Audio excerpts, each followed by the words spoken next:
Hello বন্ধুরা, নমস্কার সবাইকে। নতুন একটা ভিডিও নিয়ে তোমাদের সামনে আবারও চলে এলাম। নতুন ভিডিওতে তোমাদের অনেক অনেক স্বাগত। তো আজকের দিনটা আমার কাছে খুবই স্পেশাল।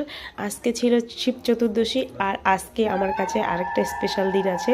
সেটা হলো আজ থেকে 7 বছর আগে আমার কাছে এক ছোট্ট আমার সোনাবাবু চলে এসেছিল, তারই জন্মদিন রয়েছে আজকে। আবার আমার ননদের বাড়িতে কালী পুজোও রয়েছে, সেখানে চলে এসেছি।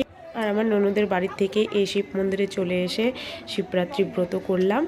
তারপরে রাতের পুজোর জোগাড় যন্ত্রী করে আমরা সবাই মিলে একসঙ্গে আনন্দ করতে করতে ব্যান্ড পার্টি বাজনার সঙ্গে নাচতে নাচতে মা কালীকে আনতে গেলাম।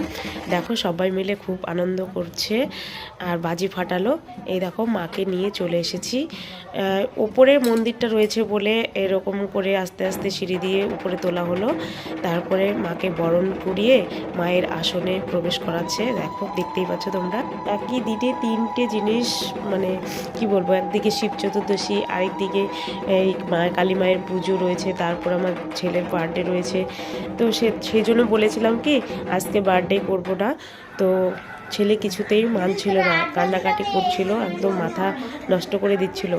তো সেই জন্য ওর মন রক্ষা করার জন্য এই যে একটুখানি ছোট্ট একটা কেক নিয়ে এসে পাশের ঘরে গিয়ে, মানে কয়েকজন মিলে বাচ্চারা মিলে এইভাবে একটু কেক কেটে ওকে শুধু আনন্দ দেওয়ার চেষ্টা করা হলো।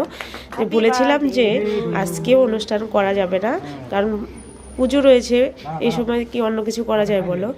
তো ওর মন রক্ষা করার জন্য, ওর আনন্দ দেওয়ার জন্য, শুধু নিয়ম রক্ষা করার জন্য একটু কেক নিয়ে এসে এইভাবে জন্মদিন পালন করে ওকে একটু আশীর্বাদ করলাম সবাই মিলে। তো দেখো, আর আমার গলার পরিস্থিতি তোমরা কথা শুনে হয়তো বুঝতে পারবে। কয়েকদিন থেকে শরীর ভালো ছিল না, জ্বর ছিল। তারপরে এই যে রাত জাগা হচ্ছে, রাতে কালী পুজো আছে, আরও কী যে হবে কি জানি।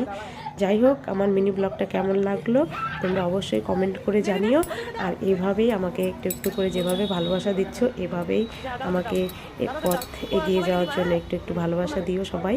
তো দেখা হবে অন্য একটা নতুন ভিডিওতে। চলো বাবা, টাটা।